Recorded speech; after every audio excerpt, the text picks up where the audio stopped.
on. Okay, I'm just going live. It normally takes a few seconds. There we go. Okay, we're now live. My camera is on. Hello, everybody. Hello, all. Nice to see over 200 of you in the room already. Brent has just patched in. I've been trying to get a hold of him. That's why I'm 1 minute late. Sorry for that. Brent's going to figure out how to get his camera working in a second, and we are going to be able to see him. But hello, Stephen. I'm here. Hello, Brent. The camera. I could see the camera on. Is it this little button up here? Turn video on. I think we just did it. Yay! Okay. Hoorah. All right, guys. Welcome, Brent. So good to have you. Welcome to South Africa, so to speak. But building a virtual business is no new thing to you. We're so grateful. Brent, I'm going to introduce you in a second to everyone, but I just want to welcome all of the guests here today. Welcome, guys. Today's a very special day. We've got a very special guest with us, and I'm very appreciative of his time, but I'm appreciative of your time as well. Thanks for joining me this afternoon. Many of you are on, thanks, Glenn, you like the shirt. I thought I'd dress down today. I thought, well, many of you will have been on the Spotlight series already. We've done 2 of the sessions. And today is just a bonus session in the Spotlight series. So just a little update on the Spotlight series. These are the 4 sessions that we are doing through the series. We've done 2 of them already. First one was on the 21st of July. That was knowing your numbers. And that was just going through the statistics, the conversion rates, and the numbers of your business for the last 12 months. Really powerful session. Then on the 4th of August, which was last week, we did mindset and fundamentals. I did the 20 beliefs of mega producing agents. I think that session went really well. The feedback has been amazing from it. Thank you for those of you who did give me feedback. Today, a bonus session with Brent. And then next week, we carry on with lead generation. That's going to be a phenomenal session. I'm going to give you a system that you can implement with daily and weekly goals that'll generate a consistent flow of leads for you. And then the last one, session 4, I know it's obscured by the cameras there at the bottom, but that's building your personal brand. So that's the 1st of September. This is an 8-week, 4-session free coaching program. It's been amazing. If you've enjoyed the coaching program, don't you want to put a little note in the chat roll so that everybody can see it? And then I've booked in and around these 4 sessions, a few very high value bonus sessions. And obviously today is one of them. Okay, so that's just to orientate you. If this is the first session you've been to, you're welcome to attend the others. If you want to watch the replays of all of the sessions, the first 2 we've done, today's session with Brent, and then the sessions in the future, I'm putting all the replays at the Spotlight Coaching Series website, spotlightcoachingseries.co.za. Okay, I'm loving all the comments. Thank you, guys. It's so great to know that what I'm pouring into your businesses is being appreciated, high value. So yeah, Spotlight Coaching Series at .co.za. All the replays are there. That's what you will see if you go to the website. And you'll see that I've linked. Each time we do a session, I'm putting a little button there that says watch the replay now. So they're all linked in one place. Please go and have a look at it. Okay, Brent. So let me introduce Brent to you, and then I'm going to turn it over to him. So my background with Brent is how I met Brent originally was I was approached last year to have a look at a new business, a new real estate company that would be launching into South Africa called Exp Realty. I had never heard of Exp at the time. I've been a real estate trainer for 20 years, not really ever looked at being involved with a real estate company. But when I was approached, for reasons I will give you at another time, it piqued my interest. And after a long period of research, got involved with this phenomenal company. As I've learned, the fastest growing real estate company in history, launched into South Africa basically at the beginning of January this year. And when I got involved, Brent was introduced to me as one of my senior partners. And I met Brent fantastically through that. I got to spend a few minutes with Brent on the phone and then a few other times. So as I've learned, I'm going to tell you why I like Brent. As I've learned, I didn't know this when I first got into the business, but for those of you who are believers, you'll resonate with this. First of all, Brent is a man of faith. And as I say, I didn't know that when I first got involved, but for those of you who kind of have got involved in businesses or in other areas of life, and then you find out the people you're working with are believers, you're kind of brothers in the Lord, that is a hugely encouraging thing. And that's where Brent stands. And you guys know I never hide my faith, and you guys know that about me. And that encouraged me. That was the first thing. Secondly, Brent is a family man. Brent has been married to Kathy for 29 years, Brent? That is correct. 29 years. Congratulations. That's to be celebrated. And they have, wait for it, 7 children, unless you've had some more since I last read. No, 7, yes. 7. The Lord bless you. 7 kids, married for 29 years. He's a family man, and I appreciate that. And then he is a very successful businessman, and obviously that's why he's with us today. Brent was with Remax for 12 years. He became the 11th highest selling Remax agent in the world. He was the 2nd highest selling realtor in the state of California, with 10,000 realtors in California. After that 12-year period, he moved to Keller Williams. I believe that was in 2008 when the market kind of crashed around the world. Brent went across to Keller Williams and was there, I think, for 8 years, built one of the largest Keller Williams franchises in the United States. He is incredibly successful as a sales team leader. To this day, his team still does $100 million worth of sales. He sold over 4,000 homes in his career as a real estate agent. 4,000 homes, how's that? That's not bad at all.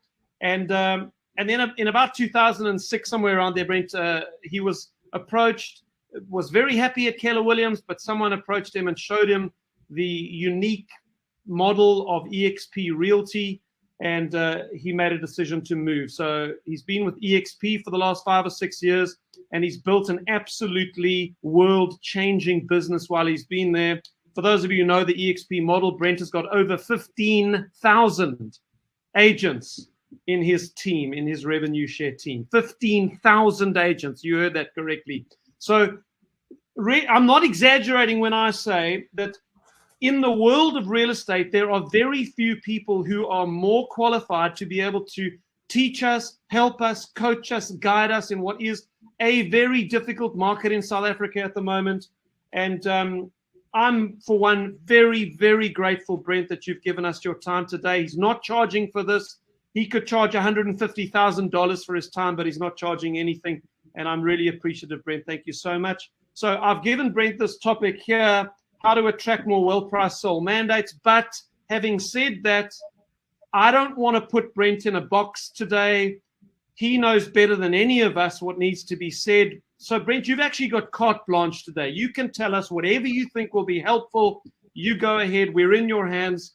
We appreciate you. And, guys, don't you want to just, in the chat roll, just give Brent a really heartfelt South African welcome and thank you for his time. So, Brent, over to you. God bless you.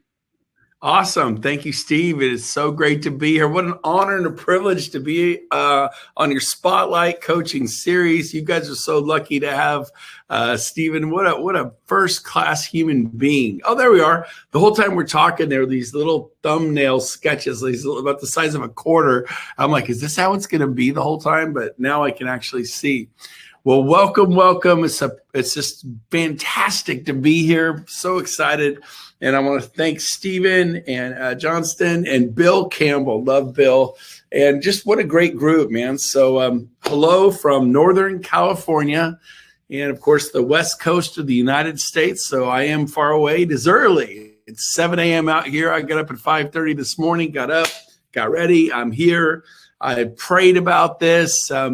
And I'm praying for you. And I know what it's like to go through hard times. I started real estate in the 90s when we were in a great recession in the United States. And we sold boarded up homes. That's what we sold, boarded up homes with pools in the backyard that if it had a pool, they were green, muddy. And that's how I started real estate. And so tough times never last. Here's your first one to write down. Everyone, if you write notes, you'll enjoy this more. Ready? Tough times never last, but tough people do. And so, and here's one right out of the Bible. Stephen referenced the Bible. You ready? And it came to pass. It talks about plagues and famine and pestilence and wars and hard times, right? People going into bondage. And you know what happened? It always says, and it came to pass. It doesn't come to stay. So right now, you could be going through a financial hurricane.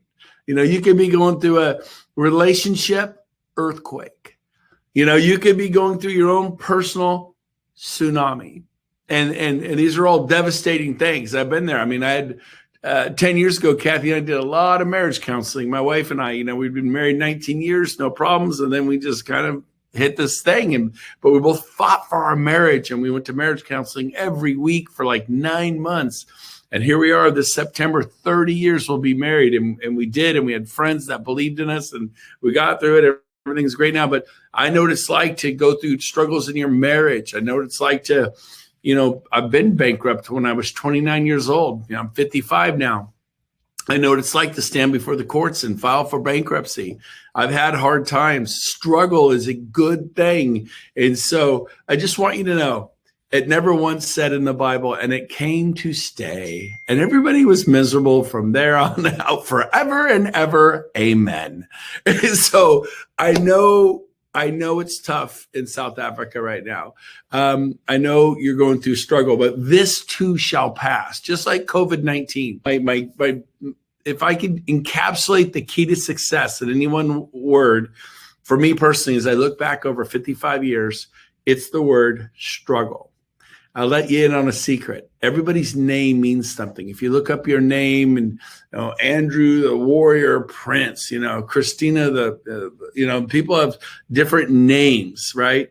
And so if you look up my name in Gaelic, Brent, it means uphill struggle. And I feel like that is all I have done for 55 years is struggle to raise this big family of mine. I struggled in my business. I struggled in how to become a sole mandate agent, to not just represent buyers, but how to have people call me for sole mandates. And of course, the United States, in the US, we call those listings. We call them listings. So, but sole man, how do I do this? And it took me 2 years of just being radically committed to where people called me for sole mandates all the time. I had 18 to 28 sole mandates at all times. Right? 18 to 28 listings at all times. And I had hand selected them. When people had bad energy, they were funky, their attitude was wonky, I said, bye-bye, see ya, don't need ya. And so some of you have clients, well, they're all I have. And they're abusing you mentally and emotionally. They occupy too much space up here. I remember hearing 25 years ago from Brian Buffini, one of the top sales trainers in the world, along with Stephen here. He says, some of you need to leave this conference right now, go home and fire some clients. You have some buyers that are just wasting your time. You have some sellers that don't respect you. They abuse you. They're just, and so when you hear that little that voice where the flag is going up the pole and it's going, something's wrong here. But then you go, well, that's a lot of rand, I mean, this is a big soul mandate, and the rand I'm going to earn off this is really big. I could put up with crazy. Don't do it. It's not worth it. They will require a pint of blood and a pound of flesh before that transaction is done. So some of you need to go fire some clients and write this down. Get rid of what I don't want. Faith, because here's why you hold on. Well, that's all I got. We got the chat box up and going. Hello, everybody. So basically, your justification for not doing that is it's all I got. I need you to have faith that when you remove the leaven from the loaf, it's going to create time for better clients. You're missing the good clients because you're so busy serving the bad clients. Bad clients mean not that people are bad, but people who don't respect you, people who don't appreciate you, people who aren't real buyers and sellers, or they're just going to be so high maintenance that you can't even think. I mean, you go to bed thinking about them. You wake up thinking about them. It's messing up your family life. Stop the craziness, okay? So September 28th is my anniversary. So I'm starting to read some of the chat as we're going. Okay, so number one struggle, I want you to know this. Everybody struggles. you're thinking you sometimes, and I need you to focus on what's good in your life. Sometimes you're feeling bad, that you're feeling bad because you're feeling bad. And it's this downward circle and so what I want you to do is to feel good because you're feeling good because you're feeling good. So you will attract into your life what you focus on. If you focus on fear and doubt, that's what you'll get more of. If you focus on gratitude and love and joy and peace and the air I'm breathing right now, everybody take a breath. Trust me, be grateful for the breath, because if you ever go to take a breath and you can't take it, you'll be really grateful when you finally get a breath. If God gives you that next breath. And so sometimes it's just like the sun that rose this morning. I was driving into the office here. It was a beautiful morning. And just slow down, look around, and thank God for what's going on in your life. So gratitude. Thank him for the clients. Thank him you're able to be here right now. And then we are attracted, right? Is this not true? We're attracted to people with a good energy. Not to sound new agey, but they have love in their hearts, not hate. Are we attracted to people with hate in their hearts? No. And if you are, I don't know what to tell you. You ever meet people, I hate people, and they're in real estate. I hate people. I hate clients. I'm like, oh my gosh, how do you make it in this business? And so I want you to focus on what's good. Thank God for your kids, your business. If people love me, I love people. I'm a big bear. And yeah, that's good. But when your cholesterol's up and your blood pressure's up and it's not good. It's not good. So you know what? We all struggle. Okay. So just know that. Number two, I kind of want to start off today with my story. Now, Stephen did a fantastic job telling me his story. I was like, who is this guy? I want to meet him. And so, yes, I've been blessed by God to sell over 4,000 homes with my staff, with my team. I was not a broker owner. I was a RE/MAX real estate agent and a Keller Williams real estate agent for 20 years. And it was in 2016 I was introduced to right there to Exp Realty, having been literally a top RE/MAX agent in the world and one of the top agents. And I did build a Keller Williams franchise up to over 500 and something agents, became one of the largest Keller Williams franchises in the world at one point, number one in profit, most profitable franchise in the world. So I've had some wonderful things happen to me. And then the whole EXP thing in 2016. But what I want to do is tell you a little bit about my story, because it wasn't always one of success and everything I touch turns to gold. Everything I've ever done has been a struggle. And then you work through it and then you succeed. It's like a cocoon around a caterpillar. You know, you cut that thing open, the caterpillar dies, it never becomes a beautiful monarch butterfly. But if you let the caterpillar squeeze through that hole, it takes the fluids out of the wings, and then it lays in the sun and airs out its wings, and then it dries, and then it flies away. And it's a beautiful creation that God made. And you're that way. The struggle that you are saying, God, please remove this from me, is what he's using right now in your life to make you an amazing person, to be a world changer, to be a Mother Teresa, to be somebody who lays down their lives for others and gets the impurities out of your heart and your mind. Struggle is a good thing. Resistance, it's what makes a muscle. Resistance, struggle. So I have one of my favorite sayings, and I want you to write it down. It's not the force of the gale. Someone type it, right? Who's fast at typing? Let me see who our typers are. It's not the force of the gale. Type that in the chat box. Somebody, please help me. But the set of your sail. It's not the force of the gale, but the set of your sail that determines your direction in life. I'll say it again. It's not the force of the gale, but the set of your sail. What are your goals? What are your dreams? What's your vision? It's not the force of the gale, but that determines your direction in life. In fact, the harder it blows, the faster your boat goes. Anybody who's into sailing gets excited when it gets windy. And what they do is they harness the wind, and then they create resistance by honoring the wind. It fills the sails, creating resistance, and it propels a big, heavy, giant sailing schooner through the water at Mach speeds. So get excited and hang in there. And I know some people are having some internet connections right now, so hang in there. That'll get fixed up too. So here's kind of my story. I got in real estate in 1996, and I did struggle. I struggled. I was not rookie of the year. I think I sold 3 homes in my first 6 months. I was 30 years old. And then my broker gave me some great advice at the time. He was, find a way to get people in your car. I don't know how you're going to do it, but you'll be able to talk to them and kind of bond with them while you're driving around looking at homes. And they'll kind of become your client. They'll just like, we like Bob. We like Karen. We like, Stephen. We like, William. We like Brent. And so, and then as you're showing properties, they're eventually going to see something they like, then bring them back to the office. We'll write up the offer and we'll put them in escrow. And so I go, how do you do that? He goes, I don't know. You better figure that part out. It's kind of how you do it is how bad do you want it? And so what happened was I just willed it to happen and prayed and begged God for help. And people started getting in my car. And I ran around town in Sacramento, California, Northern California, showing properties, showing estates. I know you guys call them estates. We call them homes, property, same thing. And so all of a sudden that year I sold 18. Bam! This one little tip. I sold 18 homes because I started bonding with my clients. I started connecting with my clients, taking them to coffee, maybe grabbing lunch with them. 18 homes. The next year, 28. I think the third or fourth year, 48 homes. I made almost $400,000 that year, US. I don't know how that converts to the Rand, but it's a lot of do-re-mi. It's a lot of Rand. And so I was so excited. It was actually $393,000 US dollars. And that was 1999.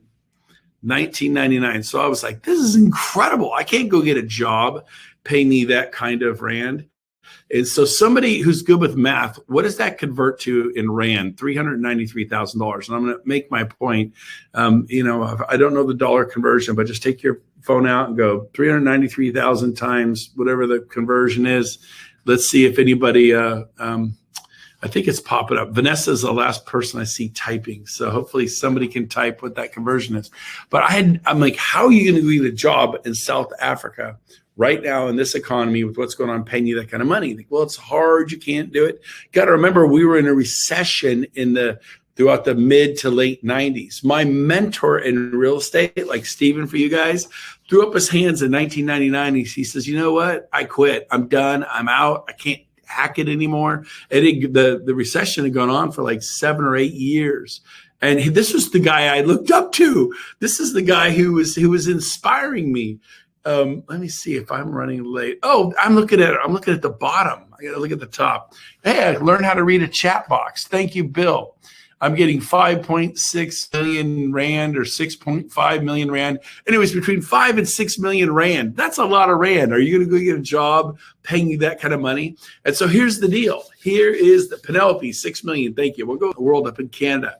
Lived in a small town of 120,000 people, and he was selling 600 estates a year in a town of 120,000. And he says, come up to Toronto, Canada. I'll teach you how to do what I'm doing. And I went and I copied him verbatim.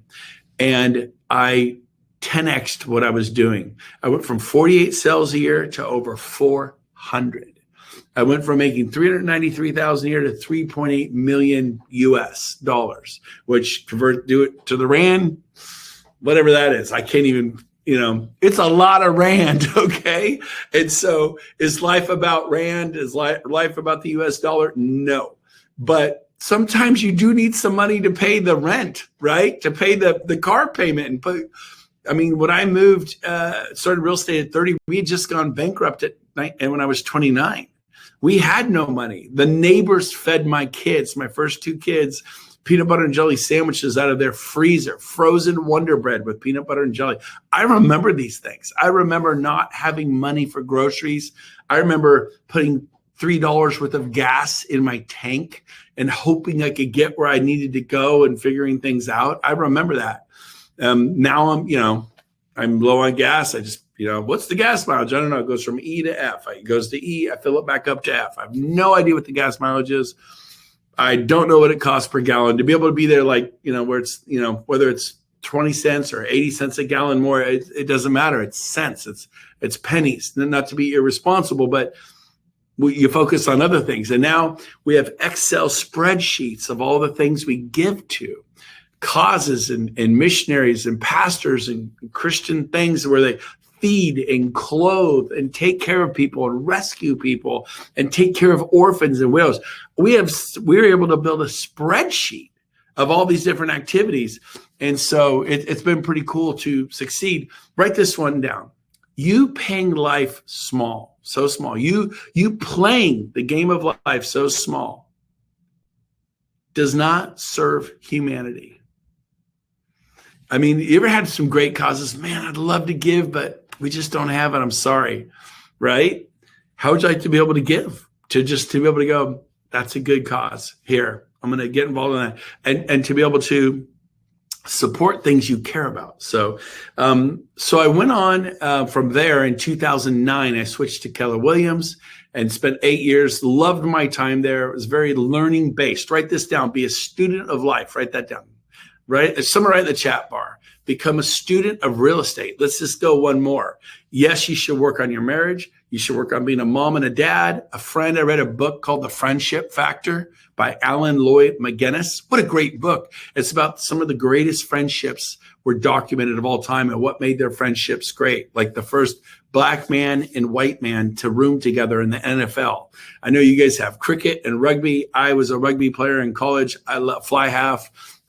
We had a great time playing rugby, but in the U.S. football, not soccer, football is huge. And in the NFL in the 1960s, we had Martin Luther King and we had the whole civil thing going down. And so the first black guy and white guy, they didn't room together. And it was Gale Sayers and Brian Piccolo. A white guy and a black man roomed together. And you did not do that. And it goes on to talk about their friendship and how, I forget which one got cancer and the other one totally was there to his last dying breath. And they were so close. And so, it challenges you to, how are you doing with your friendships? Are you shallow? How are you fluttering on the surface? Do you wink and look the other way when your friend's doing something stupid with his marriage or not being faithful to their spouse or whatever, where do you come in? Are you a healthy person, And so, but we start reading these things and growing. And so I spent 8 years at Keller Williams thinking I was happy. I'm at the greatest company on the planet and kudos to Keller Williams. But here's the deal. So I have 25 years and with my staff, I've had showing agents, I've had listing specialists, soul mandate specialists who took the soul mandates I didn't want that were further away, or maybe their energy was wonky. And they're like, well, if I got to hire you, if I have to, and they're kind of not coachable. When I found clients that weren't coachable, I had some of my soul mandate, well, I'll take them. I'll ride them. I'll ride that, horse through the gate. And so, I was able to, again, get to the point where I had 18 to 28 soul mandates at all time, listings at all time. And it is so great. You're just selling homes every week. I mean, you don't even think about it. It's just like you're just selling homes every week. Everyone write this down. Soul mandates have babies. In the U.S., we say listings have babies. In other words, you get sign calls, you get internet leads, you get the neighbor, you get the coworker, you get family members, friends, and they spin off, you can do open houses and then all these buyers and other listings, the neighbor, hey, would you come list my soul man? Come list my estate. And so, very important to control that market. And so if you commit yourself to learning that market, some really cool things can happen for you. And it will be a struggle. It took me 2 years to really figure it out. But I went to hear guys like Craig Proctor up in Toronto. I went to hear NAEA, which is a very popular training real estate company in the United States. I went to Howard Brent Star Power. I went to Brian Buffini. I flew to Southern California. I drove, I flew, I plugged in, I took notes. I was coachable, I was teachable. I seeked out mentors. I got real estate coaches. And all of a sudden, 2 years later, my phone's ringing off the hook. People are calling me for soul mandates. And so it is hard work. It's how you're going to do it. So number three, third key salient point I want to make here today is, make sure I'm on schedule, is Listings equal leverage. Write that down. Sold mandates equal leverage in your life. There's sayings been around since I got in real estate 25 years ago in the mid 90s. You got to list the last. Why? Because buyers can wear you out. They're like, well, you're in Johannesburg. And like, you know what? I think we've been looking for 6 months in Johannesburg, but did you do Cape Town? And like, well, yeah, I'm licensed. I could, and like, well, we're going to look down there. And like, I live in Johannesburg, or I live in Cape Town. I want to go up to Johannesburg. And so your buyers they kind of run you all over. And sometimes they look for a year, then they don't buy, or they buy with somebody else. So it can kind of be like, or you're at birthday, you're at an anniversary, you're on vacation, you're at football, you're at cricket or rugby, and they got to see that home right now. It's like tug, and they're pulling you away from your family, away from events. So you got to set boundaries, and we're going to cover boundaries a little bit later. But I decided 10 years, and it took me it took me 10 years to get to the point where I go, you know what? I love buyers. I find it very rewarding. You get them this home, they cry, you take the selfie, you're like, hey, in front of the sold sign, and it's very fun. They invite you back for the, housewarming, and it's a really wonderful feeling to help someone buy a house. I personally enjoy that the most, except it's extremely time consuming. So today's training is not about buyers. Personally, I love buyers. They're great. And there's you could go find someone at home this weekend, close quick, stressed. You can take the weekends off. And so let me ask you a question. What would it feel like to take this? Today is Tuesday. It's Tuesday morning. This weekend, you take the whole weekend off with your family. You go somewhere fun, out camping, whatever, to the beach. Do something great all weekend. You leave Friday morning. You don't get back till Monday afternoon. Friday, Saturday, Sunday, Monday. And you get back and you have 3 offers on 3 different of your sold mandates that you do some counters back and forth, Monday afternoon, Monday evening. And Tuesday, you open 3, we call them in the U.S. escrows. We put 3 homes into escrow. I'm not sure what the word would be. Someone type what the word is in South Africa in the chat box. When you sell a home and the seller and buyer sign and you have an agreement, what do you call that? Is it called an escrow in South Africa? Anybody want to type what that's called? Okay, well, if you get around to it, type that. But so here's the deal. How would you like to be gone all weekend and put 2 or 3 under offer, pending sale, offer to purchase, pending sales. I like pending sales. Okay. So once you're in contract, you have a pending sale. So I'm talking about not just an offer, sales agreement, but you have a pending sale, right? You're in contract. Good. Got it. Thanks, guys. You're awesome. So how would you like to come back from playing with your family? And Jenny Glover, I love it. Dita Sal, good. So here's the deal. And sell 3, 4, 5 homes. That's the point I got to. Now, it took me a decade of deciding, yes, I love buyers, but it's not the highest and best use of my time. Write that down. What is the highest and best use of your time? Right? I get it, but you got in real estate to make money for your family. And if you never see your family, you better hold your time accountable. And there is a better use for your time, even though you love buyers. Good is the enemy of great. Buyers are good. They're actually great, but they're good. But what is great is becoming a sole mandate agent, a listing agent. We have all these people calling you to list their homes. You get the sole mandates, right? You're the guy, the gal on that estate property. And that is what we're talking about today. That's our focus today. And I believe that's where I really, truly started enjoying my life. I loved my life, but the stress started to go away. There's always a certain amount of stress in real estate, no doubt about it. You got to learn how to manage that. But we want to get to the point where you're selling homes every week. Raise your hand at home. Who wants to sell homes every week and not be broke, not be starving, not be going to your brother for money or your sister for money? I remember when I was doing real estate, sometimes you get in between pending sales and closings and you go to family members, hey, can I have a little bit of money for groceries or gas? I was there when I started my business, right? And so number 4 key salient point is momentum. Write that down. Type it in the chat box. Momentum is the key. If you want to have a breakthrough in real estate, Eustacia, good job. Charmaine, yes, you need momentum. So how do you get momentum? I'm going to jump ahead to point number, oh my gosh, how far did I save it? Point number 15, massive action. We're actually on 4, but massive, and I'm going to drill down on massive action. But you need momentum. So I want to give you some ways to create momentum. You get it by applying massive action, and we'll get more into it on my 16th point, by door knocking like a wild man. And, I personally never door knocked. It didn't appeal to me to go door to door, but I know people who've done it, become multi-million-dollar heirs in the US. They do 50 doors every morning. So here's success is a math problem. Someone type that in the chat bar. Success is a math problem. Right? And your notes, write it down. What do you mean? Michael Soares, I call it the Michael Soares story. He lives in a 6,000 square foot mansion. He has another property with a warehouse. He has 10 exotic cars in it, Lamborghinis, Ferraris, BMWs, Range Rovers. He's a car guy. That's cool. Some of you are, I'm not.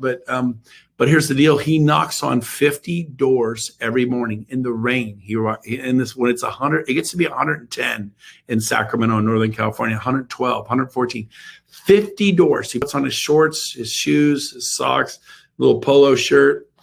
Said he was with Coldwell Banker. He's been with Remax. He's been with Keller Williams. He's a lot of different firms. But he knocks on 50 doors every morning. Well, 5 days a week. So how many is that a week? 250. How many is that a month? 1,000 on a 4-week month. He's talking to 1,000. He's knocking on the door. Not everyone answers the door, but people see him. He's been doing this for 2 decades. He is a wealthy, wealthy, wealthy, wealthy guy. Success is a math problem. So he did door knocking and he had a number. I'm not going home till I do 50. You know the way it's open houses. That's actually how I did it. I like doing open houses. I would put out 40 signs, not 4. I 10x'd them. I had 4 signs everywhere. Free list of area homes on the sign. Free list of area homes. Open house this away. But I had like 40 of them out there. They were everywhere. Little inexpensive corrugated plastic signs. And we would get 40, 50, 60, 80, 100 people there. I'm sure there were times 20 or 30 people came. Sure, there were times it busted and nobody came. But you know what? I've kind of figured out how to do open houses. And the year I sold 419 homes, 318 were strangers we had met at open houses. And we would collect people's social security numbers at open houses. And in the US, that's how you monitor your credit, and they report income through social security numbers. So people don't give them away because they're worried about identity theft. But what we were saying at the open houses was so compelling. They would I would collect 20, 30, 40 social security numbers in a day, all accurate. They didn't make them up, and we would run people's credit. We'd meet them, and so we kind of act like lenders. Nothing wrong with it. And we said, hey, fill out your information, sign here. We're going to give this to our approval department, which is whatever lender we were working with. That's our approval department, and they're going to run your credit. And I'm going to call you Monday with your approval. I didn't say I'd call you Monday and see if you made it. I didn't say I'll call you Monday and see if you got approved. I said, I will call you Monday with your approval. I remember this one time in 3 hours, I got 37 social security numbers. And you know what? 19 got approved. So Brent, what'd you do with the other 18? You said you'd call them with their approval. I asked my approval department, the lender I was working with, the bank I was working with, okay, I get it. This couple has bad credit. This guy has bad credit. This gal has bad credit, or they don't have enough income. But if they were to fix their credit and get their income up, when could they buy a house? Well, the credit's so bad, it'll be 2 years. I said, awesome. And their income needs to be more like 4,000 a month, US, whatever that is in Rand. Okay. So I say, good news, Bob, Bill, Steven, you are approved to buy a home in 2 years. We just got to massage your credit, whip it into shape, get it. You had some bumps and bruises. They know what you're talking about. Trust me. They know. I don't go into details. And you got to get your income. We got to work on getting your income up to $4,000 US a month. And you could buy, and I go, and then if they could buy in 2 years, how much home could they buy if they have their income up to here and they massage their credit and got the FICO score up to above 650? Oh, they could buy a $350,000 home, right? X amount of rand home. And I say, congratulations, you're approved to buy in 2 years. If we fix your credit, we get your income up to this, and you can buy a home at this price. Like, oh, really? I go, yes, congratulations. Or you could say, sorry, you have bad credit, loser. I know you wouldn't say that, but that's how they feel. Like, oh, I applied for the credit card and they rejected me. So I said, I will call you with the approval. So I called all 37 with approvals. Now 19 really could buy right now. And so I said, congratulations, you're ready to go right now. And you're approved up to this high. I know you mentioned you like to keep your house payment at this much rand a month. And so that affords you this much home a month. And so let's go shopping. Let's go find you a home. And then there's a sense of urgency. Every day I'm sending on property. Every day I'm looking. I'm intense. I'm in a war. You are in a war. You're in a battle. This is a financial battle for your family without any help of any substance called caffeine. So for that, I apologize, but I'm personally starting to wake up. And so you got to realize you are in a battle. Somebody typed that down. I mean, it's a serious thing. It's light and darkness. It's like, darkness, not having enough money, not being able to pay the rent, the mortgage, losing your home, losing your car. You literally don't have gas money and grocery money for your children. You are in a battle.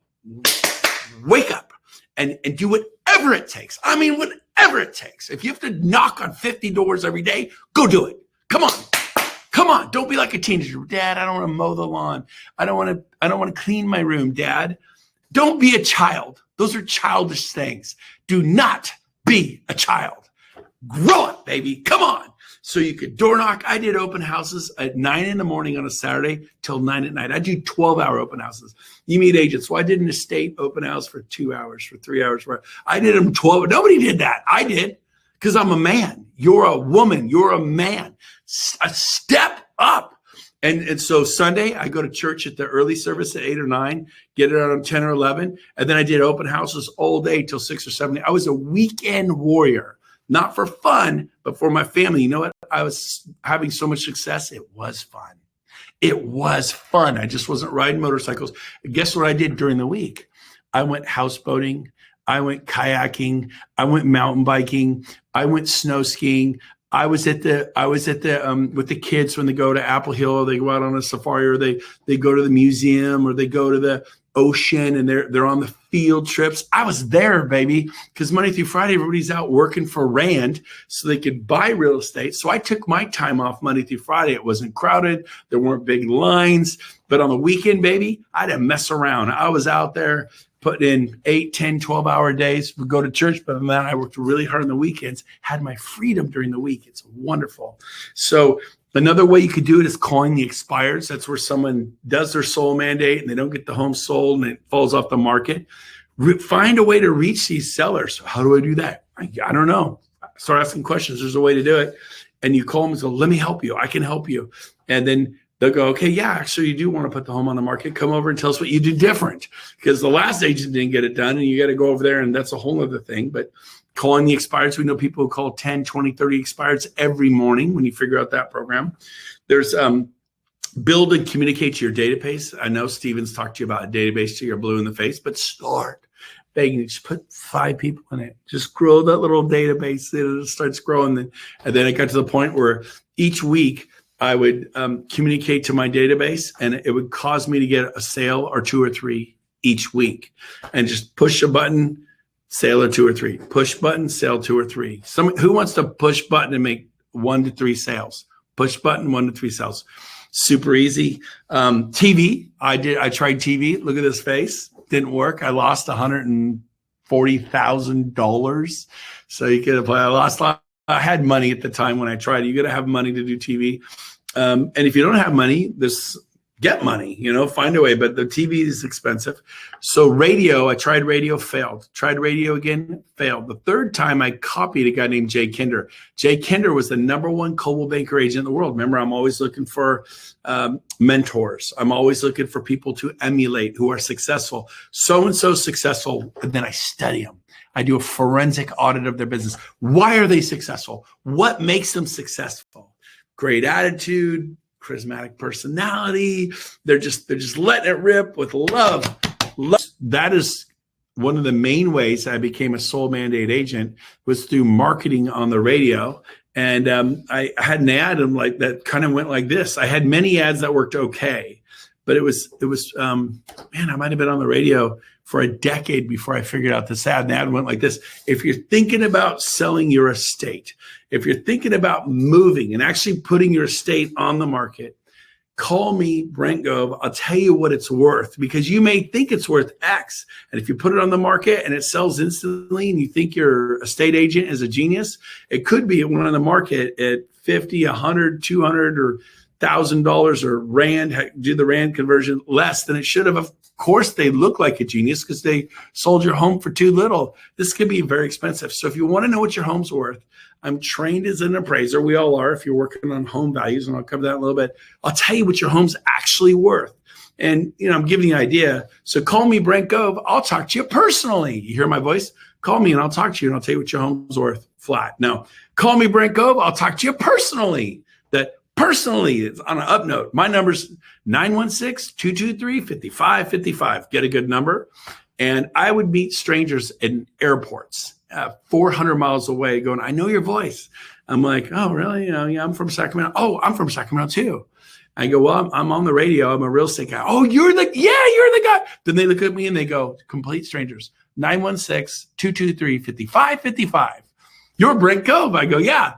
They heard my ads. And so, and some of you immediately go, I can't afford the radio.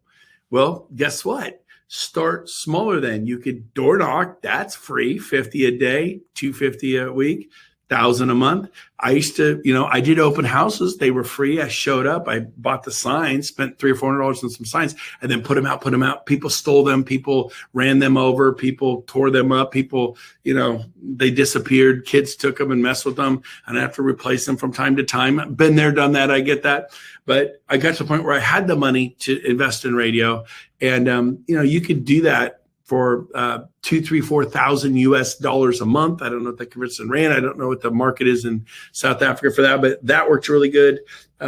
Community involvement. Some people do really good with that. Other farming, which is postcarding and mailing and throwing parties in certain neighborhoods where you want to become the king, the queen of certain part of Cape Town or Johannesburg or wherever you're from in South Africa. A podcast, YouTube channel, or just reach out to your family, friends, your business contacts. I'm going to tell you the Barry Mathis story in a minute, but before I do that, I'm going to tell you the Kelly Gross story. Kelly Gross owned a computer store, got into real estate. He's in a class with us one day, and the trainer says, everybody right now, call your 5 of your closest relatives or friends right now and ask them if they know anybody thinking about buying or selling a home. I want you to call 5 of your closest friends and or relatives. And everyone's like, oh, really? I don't want to call him. But Kelly's like, okay, calls his relative, calls his aunt, calls his uncle, calls his grandpa, calls his dad, calls his, brother. And then he called his best friend. And he talks to this guy, John. He goes, hey, John, I'm in a class. The trainer wants us to call 5 and ask if you know anyone thinking about buying or selling real estate. And the guy goes, why didn't you call me last week? And this is his best friend. And he goes, why? And he goes, well, my parents listed their home last week with Coldwell Banker. My brother put his home last week on the market with Remax. And my coworker just bought a home last week. And he rattles off like 5 people that bought and sold real estate last week. And Kelly's like, dude, they are best friends. And Kelly's fairly successful at real estate. And he says, why in the world did you not tell me and refer me to your friends? And the answer was profound. You didn't ask. I know you're successful. I just didn't think about it. Because why would you think about it? He goes, I don't know. I just didn't think about it. If you'd asked me, I would have done it. So listen to me. My message to you right now is ask. Just say, if you know anyone thinking about buying or selling, and then attach something in it for them. It's everybody knows the greatest radio station in the world. Someone type in all capital letters in the chat box. I like that, Faraday, undercover agent. Yes, don't be an undercover agent. So here's what I want you to do. I want you to type all capitals in the chat box, WIFM. WIFM. Those letters and initials stand for the greatest radio station in the world, the greatest radio station of all time. And it's out of South Africa. It's called WIFM. Somebody type it for me. Come on. Give me a WIFM. There it is. Thank you, Stephen. So WIFM, and what it is it stands for what's in it for me. That's a radio station you want to play all the time. In other words, you tell them, look, if I get this soul mandate, if I get this estate, if I get this, where's your favorite restaurant in Cape Town? Where is your favorite restaurant in Johannesburg? Well, it's this restaurant. Like somebody type a really good, this will be fun. Type a really good restaurant in Johannesburg or Cape Town. Just a really high-end steakhouse where you go like for your anniversary, you go for graduating for something, you make the biggest sale of your life, you take your family and maybe a close friend. I want a restaurant, the name of a restaurant that is well regarded and that people know. I want that. I can see there's a little bit of a lag with the internet because everyone's finally getting to the WIFMs. So La Colombe, I can't even pronounce Colombe. Very expensive. So Stephen gave us one. Okay. So a lot of you probably know that place. We'll probably get some more restaurants in the chat bar. So I say, look, that's your favorite restaurant, Stephen? He goes, yeah, that's my favorite restaurant.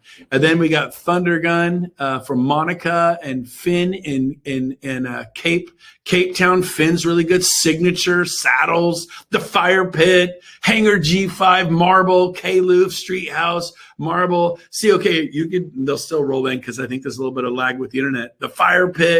So here's the deal. People like different. I love sushi. That is my favorite. If I could go anywhere, I like sushi.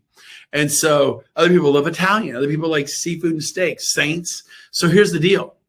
Ask them, what is your favorite place? Don't assume it's sushi or Italian food or steak and seafood. They'll say, oh, I love La Colomba. You know, like Mary, Bailey, and Steve, they like the same thing. And Dee likes Thunder Gun, right? And Shelly likes Saints, right? Signatures for Ahmed. And so, Ahmed, if I get this soul mandate from your brother, from your parents, if I get this list and give me kind of an average commission, I could throw it out. US, it's like $10,000 on average, 10,000 US. So what would that dollar amount be in Rand in South Africa on a kind of an average commission? What would it be? What would it be? Someone type in the chat bar. And I realize you'll have 30 different opinions. We're talking average. And well, if you're in a really nice neighborhood, the average is here. I'm not talking about a really nice house. I'm talking about the average home, you know, in Johannesburg or Cape Town, not out in the country, but Johannesburg and Cape Town. Yeah, see, we're getting 80, 150, 20. It depends upon where you are. But I'm talking about Cape Town or Johannesburg and the more populated areas. So I see 150, 140, 150, 140. So I'm going to go with 150. Okay, so it's 150,000 Rand. And then you could say, look, I'm going to send you to Signature, Ahmed, and I'm going to give you, 10,000 Rand. I don't even know how to do the math, but give them a chunk of what you're going to earn. When I close that soul mandate, I'm sending you to Signature. On my treat, on me. I've had people work like dogs to get me soul mandates, to get me listings, because they wanted to go to Finn or they wanted to go to La Clock. I can't say it. Sorry, Stephen. I can't pronounce it. Or they wanted to go to Thunder Gun, and so bad because they would never spend that kind of money. But I said, I'm gonna do this. So that's WIFM. Give them a reason. Don't just ask them for a referral. Tell them what's going to happen. When you close that, and by the way, if somebody gives you a lead on a soul mandate and it doesn't work out, give them something anyways. Give them enough money to go get pizza or to go do some fun evening out. It's not going to be the big dollar amount. It'll be something where they can go take their family out for a nice meal. And then they're like, but you didn't get the soul mandate. You didn't get the estate. They didn't go with you. They chose Coldwell Banker or Sotheby's. I know. But I'm so grateful that you would go to bat for me and do that for me. I just want to do this for you.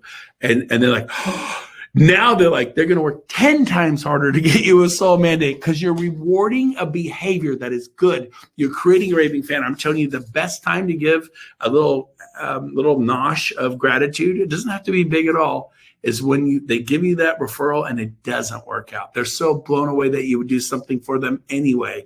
You're under promising and over delivering. So I got to move on. So we're going to do the Barry Mathis story. This is a fun story. And the reason I tell you this is Barry was struggling a year ago. He's been in real estate for over 2 decades, and he had nothing in escrow. It was right before the holidays in the U.S., before Christmas and Thanksgiving, which are big holidays in the U.S. And his coach, Barry had a coach, he challenged him to do this. It's called the Barry Mathis story. Is I want you to talk to 10 people a day about anything. Anything you want, 10 people a day.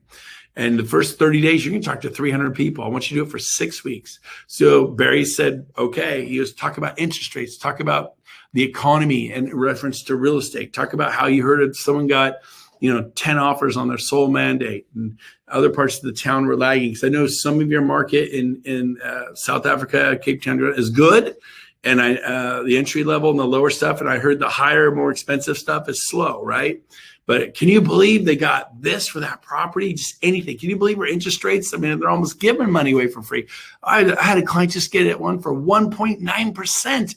Really? And you talk to anyone that will listen, the nurse, you're going to the dentist, you're the receptionist. You're getting tires for your car, the guy who owns a well drilling business. Just bring up the topic of real estate. And before you're done, make sure you know, oh, by the way, I am a professional real estate agent. You wouldn't know this about me, but I'm one of the best in the area. If you ever need anything, I'm here for you. They're like, oh my gosh, we're thinking about selling our estate. We're thinking about selling our home. Actually, we're thinking about buying a home. We're so sick of renting. Our kids' bikes got stolen. We need to buy a home. Can you help us? Sure, I'll help you. So Barry got out of his head. Write this down. If you're in your head, you're dead. Write this in the chat box. Somebody type that. If you're in your head, you're dead. He got out of his head. And he just forced himself to have a conversation about any aspect of real estate 10 times a day. Well, it's hard. Listen to me. You're not desperate enough. If you're telling me it's hard, you're too comfortable. This is a war. This is your family we're talking about. We're talking about feeding your kids. We're talking about paying the rent, your mortgage, your car payment. Some of you may be too comfortable and you can't relate to it. But if you're going, I could do that. I could totally talk to 10 people a day. I just literally challenged a guy in Atlanta, Georgia to do 10 today. Don't think about the next month. He goes, I go, just do 10 today and call me tonight. I want you to have 10 conversations. So Barry did this. And he said he didn't always do it, but he pretty much got it almost every day. And at the end of 6 weeks, he estimates he had anywhere from 350 to 450 conversations about real estate. Do you know what it resulted in 2.5 months after starting from his first day of doing 10? 2.5 months later, you ready? He had 22 estates in contract pending. 22! If you're in your head, you're dead. Get out of your head. Start talking about real estate to anyone who will listen. And make sure you tell them, by the way, you couldn't possibly know this, but I'm one of the best agents in the area. If you ever need help, I'm here for you. In fact, this month I have a goal to sell 7 estates. And if you know anyone thinking about listing their sole mandate, their estate, I would love a referral. And if I get it, by the way, where's your favorite restaurant? Oh, it's here. I go, I will send you a bite for you. Be generous. And so client relationships, I'm going to pick up the speed and we're going to wrap things up today. Do your clients know that you love them? You got to learn to love people. I mean, really care about them. Put their interest before your interest. Be willing to give up a commission check. Do your staff, do the people in your life know that I don't love them. Well, that's going to be a problem for you. You want to succeed at a high level. Everybody succeeds at a high level has love in their heart. Okay. Nelson Mandela, amazing guy. Everyone knows his story. Love, people, serving. That's who you want to be. I want to be a Nelson Mandela. I want to be a Mother Teresa. I want to be a Martin Luther King. I want to be someone who is a world shaker, history maker, by loving and caring and serving for others, including our clients. So very important, get creative. Write this down. Give above and beyond service. Go under promise, over deliver. Wherever you can, just do more wherever you can. Phone call, take care of this, take care of that, set this up. You're on it. You're intensive. Like, you sound so radical. And yes, you're in a battle and you've been losing that battle. And I don't want you to lose the battle. So you need to understand this is a war for your family's finances. And you cannot, I don't know. You got to be, are you desperate? Have you had enough? Or are you just going to go suffer and wallow in self-pity and it's so hard and I can't do this? I'm like, you know what? You sound like a teenage child. Stop it. Go out there and suck it up. You can door knock. You may not be willing to door knock. I can't help you with laziness. Everyone's like, I'm so busy. I'm so busy. Or the other word for that really is I'm so lazy, you know? So, and boundaries, you're not going to work all the time. Decide when you're going to work like a dog. And when you're not going to work, enjoy your family. Turn your cell phone off. Turn it off.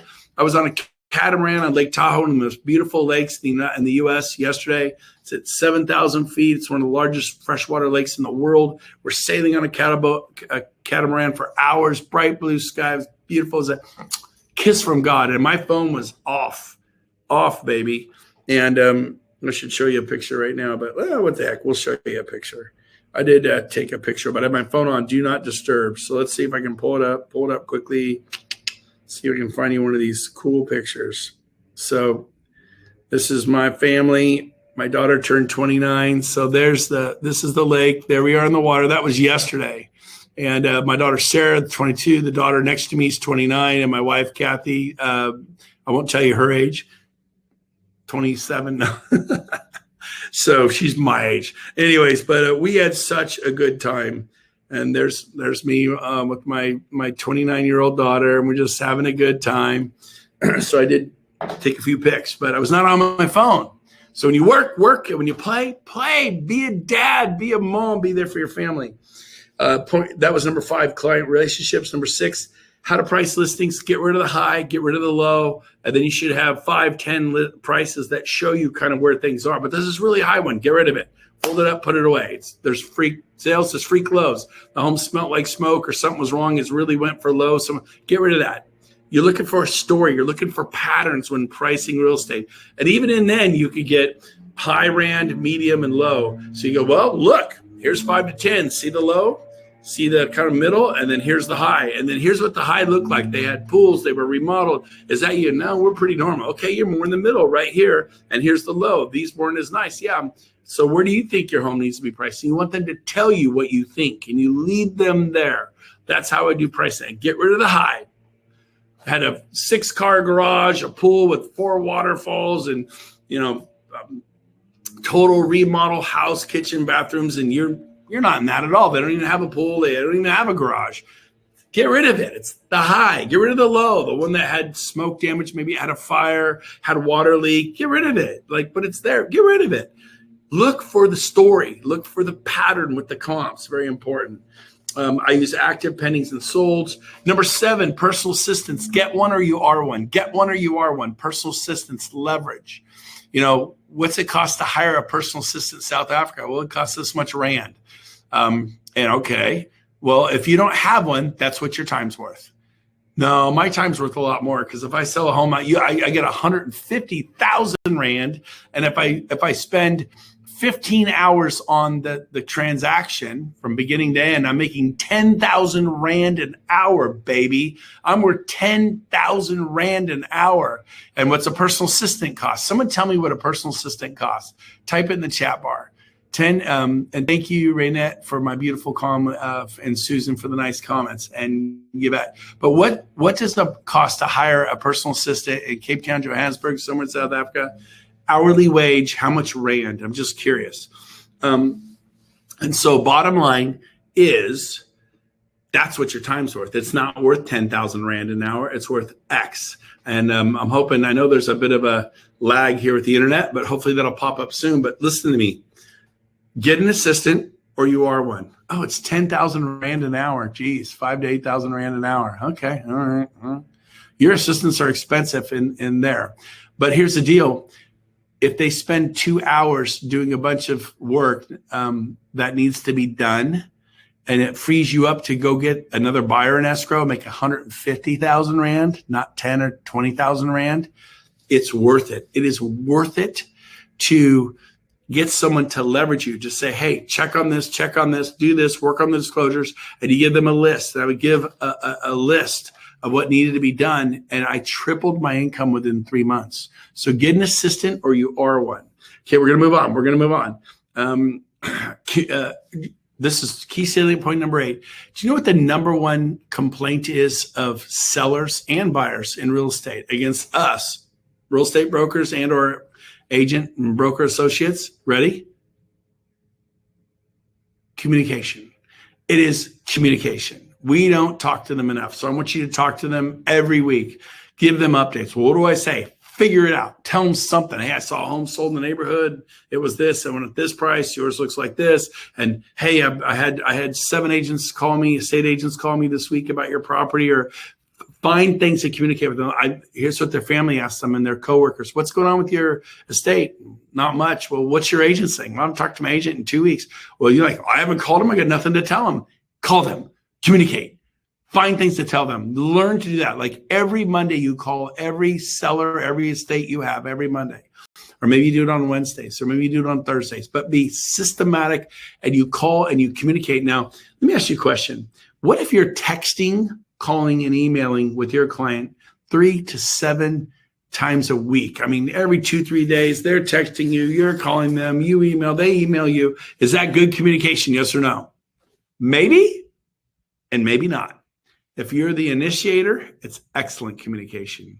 If they're initiating the text, they're initiating the phone call, they're initiating the email, and you talk to them, oh my God, I talked to this client more than anyone. Guess what they're saying to you? My agent's a boof. If I don't text him, I don't hear from him. If I don't email her, I don't hear from her. If I don't call her, if I don't call him, I don't hear from them. They're reaching out to you because they like high touch. And in their mind, you're a flake. You don't call, text, or email. So if they ever call, email, or text you, you have dropped the ball. You want to be so proactive. You sound kind of fanatical. Yes, that's how you sell, not dozens. That's how you sell hundreds and eventually thousands of homes. I am fanatical. When I work, I don't play. I'm having a blast. Like right now, I'm working, baby. I'm having a blast, but I ain't playing. I'm not playing around. I'm dead serious. I'm like a duck on top of the water. It's just cruising around on the pond. Family. I'm fighting for my grandkids. I'm fighting for love. I'm fighting to make a difference, to be a history maker and a world changer. So understand that. Getting your soul mandate signed, as we're wrapping things up today, I would just say, look, I know you ever get people like, well, we're not ready to go on the market for another half a year. Great. But we've identified the home is worth X amount of rand, right? Somebody real quick, type in the price of an average home in Johannesburg, for example, just so I can know what the average price of a home is in Johannesburg. And we'll get a bunch of different ideas of what people think that is. 2.5 million, Steve said. Wonderful. I appreciate the fast response. So 2.5 million is the rand there. So you look, we've identified your home's worth. Monica says 1.5. D says 3 million. So it's all over the board. I'm going to go with 2.5 million. Look, we've identified your home's worth 2.5 million. We're going to list it right now. I know you're not really put on the market for 6 months or a year, but we're going to list it for 3 million rand right now. 500,000 rand more than we all think it's worth. And here's what we do. I'm going to keep it as a pocket listing. I'm not going to show it. I'm not going to market it. But sometimes we get buyers who are desperate and they hate everything on the market. And I'm going to show them your home, not at 2.5 million rand. I might show it once or twice in the next 6 months. That's it. But if I do, the price will be 3 million rand, non-negotiable. And guess what? You know, over the next 6 months, you were going to kind of do some yard work and you were going to do a little paint. You were going to remodel that bathroom. It's going to be as is. So it's going to be as is, non-negotiable, 3 million. You want it, buy it. And someone, probably a cash buyer or something, that's what I'll do. It may or may not happen. But I'm telling you, I get people who are desperate sometimes to buy a property. And you think, yeah, but I'm not ready to move for 6 months or a year. I'll get you a rent back. You can stay in the property. I can sell it 3 months from now, and I can get you, I've gotten 1 year lease backs, and you pay them what you would have paid the bank. You get all your money in 3 months, and it's not 2.5 million rand. It's 3 million rand. So let's just take 1 minute, initial sign here. Here's 3 million. And then hopefully I bring you a buyer as is. No negotiation, 3 million rand. I need to stay as long as you need. And if I don't do it, I don't do it. But what do you say we do this now? And shut up and stop talking. Every single time they look at each other and go, 3 million Rand as is. Yep. So those repairs you're going to make that were going to cost you, 150,000 Rand, you don't make. So now it's 3,150,000. By the way, you have a pocket listing. You might double end it and earn all the commission. You much better. Nobody knows about it. You don't put a sign in the yard. You don't market it. It's your personal inventory. And then as you're talking to people, you go, I have my own inventory of people who aren't ready to be on the market yet that I can show. And it's pretty cool. So that's a great way to get your soul mandate signed quickly. Next, number 11, I skipped one on purpose, and that you're just going to have to deal with that. I didn't have time to hit it. Mental strength and toughness. You need to develop some mental strength and toughness. What do I mean by that? You got to win inside. Somebody saying, yeah, great for Brent Gove, great for Steven, but not for me. You're losing inside. Get around people who says, I believe in you. Because listen to me, I believe this. And Steve and I are both Christians. We love the Lord. We believe that you were created in the image of God. And guess what? God is enough. He's amazing. He's wonderful. He's love. He's not hate. He's light. He's not darkness. He's a city on a hill. He's a lamp on a stand. It's the way, the truth, the life. You have something special inside of you. But if you don't know that, if you don't believe that, then you'll just show up how you've been showing up. How do you like how you've been showing up at this point in your life? Is that how you want your kids to see you? I need you to step up. Write that down. Step up, man. Go to church, read books. You're here, I'm preaching to the choir. Do stuff like this that this guy is loving on us. He's giving us good principles. He's saying have boundaries. When when you're with your kids, be with your kids, be present, not on your phone. What'd you say, honey? What'd you say? I'm child, one more text, one more email. I'll be right with you. No, stop it.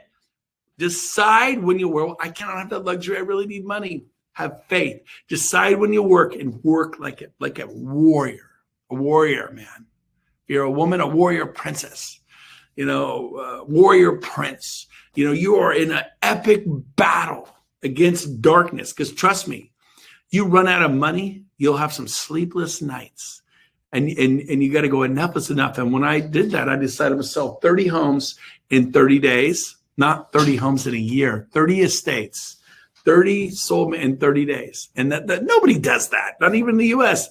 And I go, I'm going to do it. I'm going to sell 30 homes in 30 days. I got permission from my wife to work 7 days a week for the month of July. I had run out of escrows and I was full-time in real estate for 3 or 4 years at that time. And I'm like, what just happened? I have no money for my family. And I decided, enough is enough. I'm going to take it to a new level. The most homes I'd ever sold in my life at one time were 7 estates in a month. And guess what happened? I set this goal to sell 30 in a month, not 7. And they're like, I don't know if I'll ever sell 7 again. I normally sold 3 or 4 estates a month, and my record was 7. So now I set this goal for 30 estates, 30, sold mandates in 30 days. Listen to me. You can't hit a goal you don't have. The reason all of you are not going to do that is you never even thought of it. The reason I was overweight is because I justified it. I'm a big happy guy. I'm a big bear. People love me. I love them. Come here, get a bear hug. But I had to think that I wanted to be different. And I had to apply massive action and say no to the ice cream, the pizza, the hamburgers, the carbs and the sugar.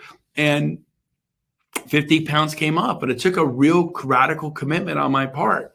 And so I need you to think about it. So I set this goal. I told her I'm selling 30 homes, and I went after it, man. Instead of rolling into the office at 9 or 10, I was up at 5 a.m., 6 a.m. and going all day. And I did work 30 days straight. And I'm here to tell you, I massively failed. I failed. And write that down. Everyone write this down. Someone put it in the chat bar. Failure is the key to success.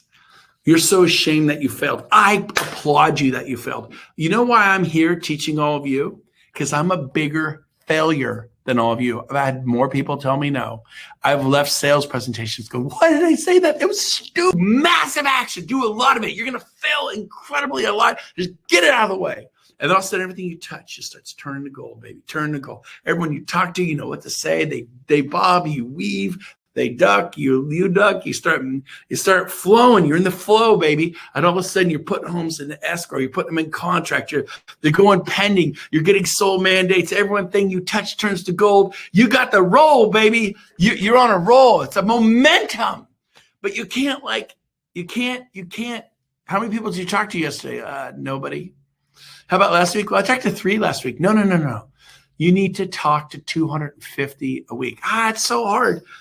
Door knock 50 a day or whatever. He wasn't talking to 50 a day, but he was talking. My friend Barry, the Barry man, he talked to 10. You could do 10 today. You may not be willing to do 10 today, just like your teenage son or daughter is not willing to clean their room or clean up their car or do their chores. Well, Dad, I don't feel like it. Who cares whether you feel like it?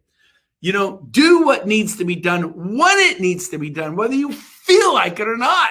Grow up. Come on, man. Step up. Are you with me? And so you got to win inside your thoughts. You got to see it. You got to believe it. And you got to create it. See it in your mind first. Elon Musk, Tesla, SpaceX, he conceived it. He could see it. And then he believed he could do it. And then he created it. And so I believed I could do 30. By the way, that month I set a goal to sell 30 estates in 30 days. I failed. I didn't do it. Only sold 14. Only doubled my all-time highest record ever. Come on. I mean, you take your record and you double it. I need you to start thinking differently.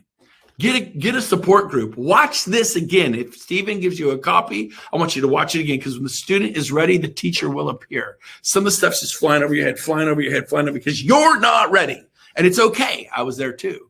But guess what? When I found things I really liked, I watched them again and again and again and again and again. And I took notes and I got in study groups and we talked about, hey, did you hear what he said about that? What'd you think about this? And what'd you like about what he said? And then you teach it. Get 4 or 5 agents together and teach them some of the concepts I've taught you. And guess what? You'll benefit the most, because the teacher always learns, because you're forced to re-sink that knowledge in. And then you apply massive action, and then you go on a listing appointment for an estate, a soul mandate appointment to go get a soul mandate. And guess what happens? You get it. You get it. You start winning and getting them, instead of like, I'm going to get beat by a Remax agent. I'm going to get beat by a Sotheby's agent. You start beating them because you are committed to the battle for your family, and you're loving the client, and you're stepping up, and you say, nobody's going to outwork me. I will fight for you like no other agent in town. You say jump, I say how high. I want this estate. I want this soul mandate so bad I can taste it. Now, that could come off desperate, right? And desperate in the wrong kind of way comes off needy and very unattractive. Or it's like, you give this to me, I guarantee you I will fight for the highest possible price. I will talk to more people. There's nobody that will market your estate better than me. Like, well, I don't do that. I want to go to estate. Well, guess what? I do. And I get it. They're like, oh, let's go with this guy. Let's go with this gal. Or you're like, oh, yeah, your home's worth this. Here's my 10-point marketing plan. Here's a CMA. Call me if I get the listing. Guess what? Those of us high achievers, those of us that do like a lot, we don't talk like that.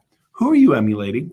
Who are you following? Well, I'm following Bob and Jenny. They're the manager at my office. How many homes they sell a month? Well, they don't sell real estate. Why? Because they're burned out. And will succeed because you're emulating them, and you have love in your heart, and you pray before you go on appointments with buyers, and you pray before you go on appointments with sellers, and you prepare your body, your mind, your soul, and you connect with that client. So just showing up after you had a fight with your teenage son, your teenage daughter, or your spouse, and you're in the car and you're literally fighting on the way to show property. You're fighting with your spouse or another client before you go on a listing appointment.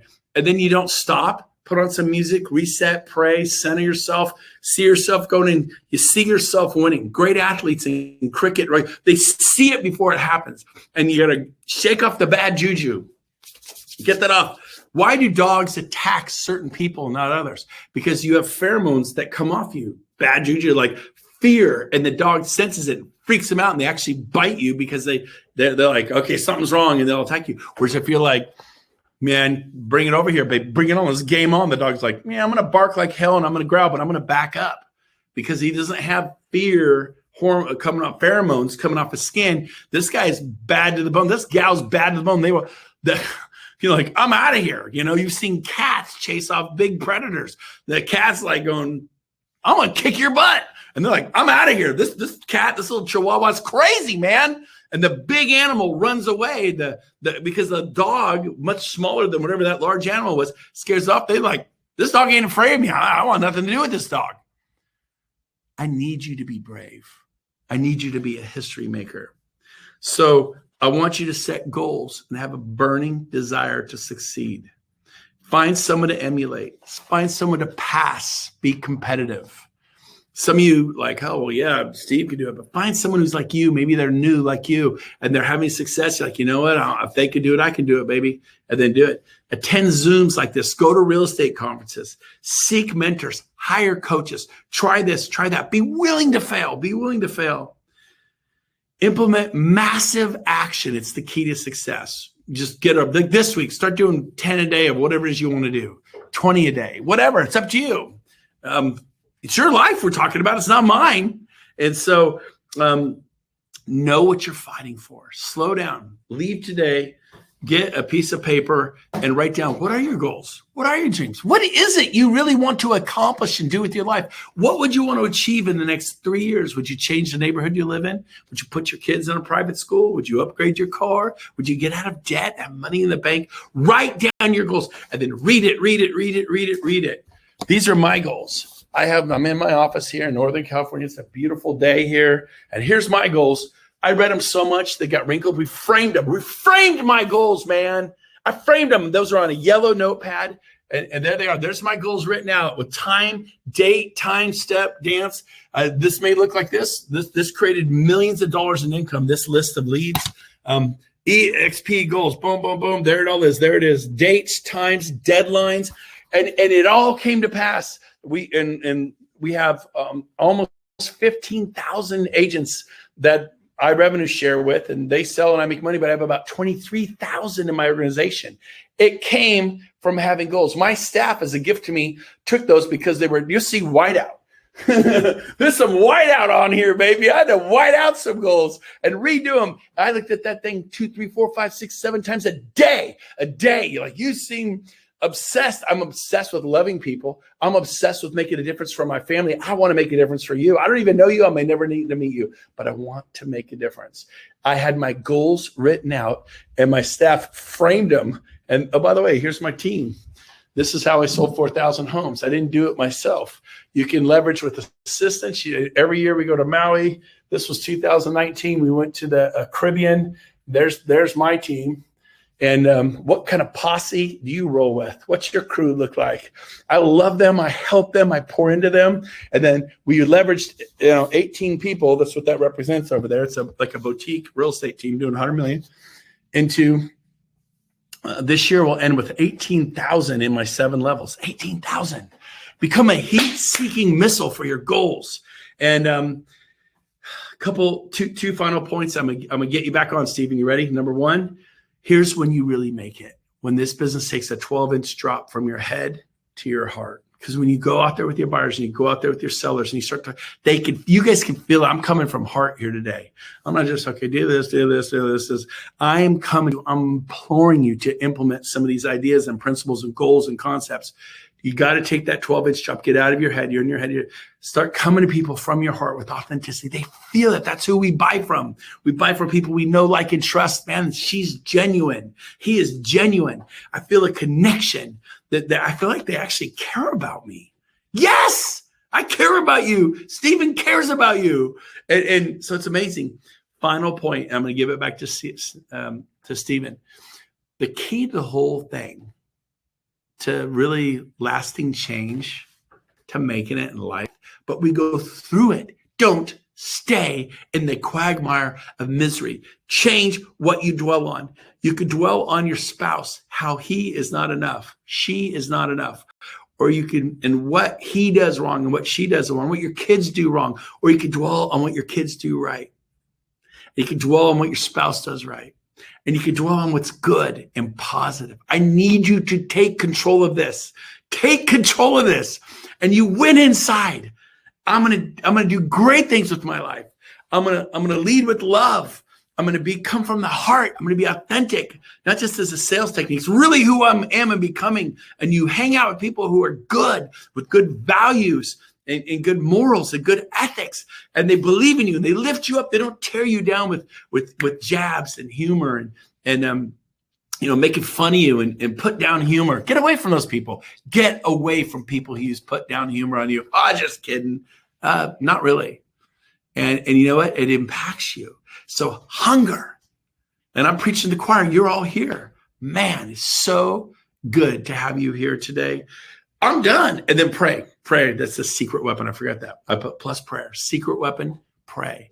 Pray over your soul mandates. Pray over your buyers. Ask God to help you. And I've done it. I've laid on the ground in listings going, God, please send someone through the door. I need help. I need help here. Ding dong, doorbell rings. Here comes the client. It's not always like that. But I remember doing that in Antelope, California in a patio. And no one had been in for hours. I'm literally on the ground, prostrate, like laying on the ground, asking God, please, God, help me, God. Help me. I need your help. I can't do this alone, because you can't. Anyway, Stephen, thanks for having me. Hopefully this was good. I know you wanted to ask me a few parting questions. I went a little bit over. Oh, you're smiling. Good. He's smiling. That's a good sign. How you doing? Brent, thank you so much. Guys, just hang around for 2 more minutes. I want to thank Brent properly. I want you to thank Brent properly in the chat roll. Brent, let me tell you, I mean, there's this, Brent, there was a movie, a James Bond movie, The Man with the Golden Gun. So Brent is the man with the golden machine gun. When he speaks, I mean, you got it. Now he's like firing a machine gun with all these golden bullets, some of them not related to each other, but there's just golden bullets, and every now and again a bullet lands, it lands. So I want to talk about a couple of golden bullets that land. Number 1, cultivate gratitude in life. Love it. Playing small does not serve humanity. I love that. Success is a maths problem. Success is a maths problem. That's why we did session number 1, know your numbers. Here are some of the numbers he threw out today. He did 12-hour show houses. That's an open house for us, show houses. 12-hour show houses with 40 signs, not 5 signs and a 2-hour show house. 1 to 3 sales per week from his database. I'm going to be teaching you that next week on our lead generation seminar, how to do database marketing. Press a button, sell a home. Is it possible? Yes, it is, if you've built a good database, and we're going to be talking about how to do that. Ask for referrals. If you don't ask, you don't get. 10 conversations per day for 6 weeks, 22 homes. That was the dude, can't remember his name. This Barry. is Barry. So this is the success is a maths problem. Love it. List now, future listing. I love that. Pocket listing, 20% higher. Love that idea. Massive action leads to momentum. I made that point to you guys last week. Massive action, hard work leads to momentum. One of the things that I took out of today, Brent, is it's so easy to make excuses that I don't know what to do to become successful. I don't know what to do. And I think one of your great gifts, Brent, is you breathe life and belief and faith into people where, you know what, I can climb over that thing. I don't know what to do. And actually, it's not about knowing there's enough information. It's how hungry I am. How badly do I want this thing? And you have that gift, Brent, of just that golden bullet of putting belief and strength and, okay, I am going to take massive action. I am going to knock on that many doors. I am going to do that many cold calls. I am going to get into my database. And it's a gift. You have a gift, Brent, and your gift was operating today. I'm so grateful to you. Brent is about to host an event in Dallas in 6 days' time. They have over 6,000 or 7,000 people booked for that event. Tony Robbins is speaking. One of the guest speakers that Brent has hired is Tony Robbins, and he's just spent an hour and a half with us. He's got 7,000 people in Tony Robbins in 6 days. You know how much work that requires. Brent, thank you very, very much. I want to ask one question, then we're done for the day. Guys, in 2 weeks' time, in 1 week time, right, on Wednesday the 25th. Okay, it's 2 weeks' time. Okay, next week is the spotlight session. 2 weeks. Please write this date down. Wednesday the 25th of August at 9 a.m. That's in 2 weeks' time. Wednesday, 9 a.m., I'm going to be running a little bonus session called the Exp Model Explained. This is explaining to you how this brand new business works. Now, I want to ask you, Brent, why would you, as someone who was mega successful at Remax, mega successful at Keller Williams, you were shown this presentation and it changed your life. Why would you recommend these agents attend that even if they're with other businesses? No, 20-second response. I mean, it's the first time I owned the company. This is an agent-owned company. So you actually get shares of stock. You're like an owner, basically. The company went from 20 million to 7 billion. So many, like I have hundreds and hundreds of friends who've become multimillionaires. That's different. That had never happened in decades. And then number two, the company shares revenue with its owners, us. And we are shattering all records. There's nothing ever been like it. So I can't explain the model in this 20 seconds, but I would say on the 25th of August, Wednesday at 9 a.m., at all costs be on that Zoom. I got on just to be nice. I knew for a fact I wouldn't be interested. I was blown away with what I learned on that webinar. And within 2 weeks, I moved my $100 million producing team that had been at Keller Williams for 8 years. Keller's a fine company, so is Remax. It's just no comparison. You cannot compare some retail center to Amazon, or your travel agent to Travelocity, or Blockbuster. Remember we used to go drive and get videos, to Netflix, push a button, get video. Your yellow cab to an Uber. I don't know if you have Uber in Johannesburg and Cape Town, but it's amazing. So I'll stop, be there. It'll change your life. I've not led you wrong. If you're there, August 25th, Wednesday, 9 a.m., listen to what Stephen has to say. He's a bright guy. If you expect anything I said, this is the most important thing you could do, is be here and learn about EXP. Excellent, Brent. Once again, we thank you very much for your time. We appreciate it. Don't take it for granted. That was very kind of you. And you can check through the chat roll. Lots of thank yous from the folks. Yeah. Guys, God bless you all. If you're on the Spotlight series, I'll see you next week for the lead generation session, and then the following week for our EXP Model Explained. It's the same link every time. You just click the same link to get in, and I can't wait to have you all there. So God bless you guys. Have a good evening further. Cheers for now.